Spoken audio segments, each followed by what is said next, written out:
ஸ்ரீமதே ராமானுஜாய நமஹ. திருப்பாவை பாசுரம் 20க்கு சம்பந்தப்பட்ட கோவில் இது. திருப்பாடகம். இது காஞ்சிபுரத்துல இருக்கு. 108 திவ்ய தேசங்கள 49வது திவ்ய தேசம் இது. இங்க எழுதியிருக்கும் பெருமாள் பாண்டவ தூத பெருமாள், அதாவது கிருஷ்ண பரமாத்மா பாண்டவ தூதரா இங்க காட்சி அளிக்கிறார். பாடகம், பாடு அப்படின்னா பெரிய, அகம் இடம், நல்ல பெரிய ஸ்தலம் இது. பெருமாள் 20 அடி உயரத்துல அமர்ந்த கோலத்துல காட்சி அளிக்கிறார். ரொம்ப பிரம்மாண்டமா இருப்பார் பெருமாள், விஸ்வரூப கோலம்.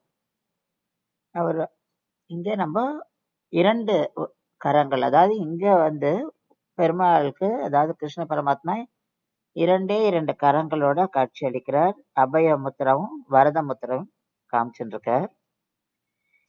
இந்த கோவிலோட விசேஷம் என்னன்னா, கிருஷ்ண பரமாத்மா கௌரவர்கிட்ட தூது போறார் பாண்டவர்களுக்காக, இந்த குருக்ஷேத்திர போரை நிறுத்துறதுக்காக.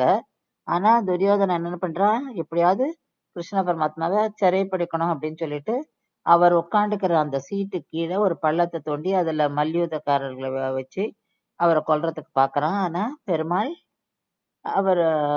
அவருக்கு தான் எல்லாமே தெரியுமே. அவர் இத கண்டுபிடிச்சிட்டு அவர் அப்படியே விஸ்வரூபமா எடுத்து அவளுக்கு காட்சி அளிக்கிறார்.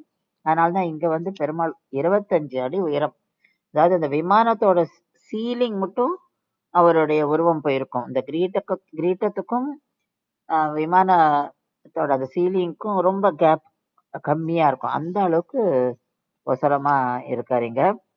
ரோகிணி நட்சத்திரத்துல பிறந்தவாளுக்கு இந்த கோவில் ரொம்ப விசேஷம். அதாவது இங்க சேவிக்கிறது ரொம்ப நல்லது அப்படின்னு சொல்லுவா. தாயார் ருக்மணி தாயார். ஸ்ரீமதே ராமானுஜாய நமஹ.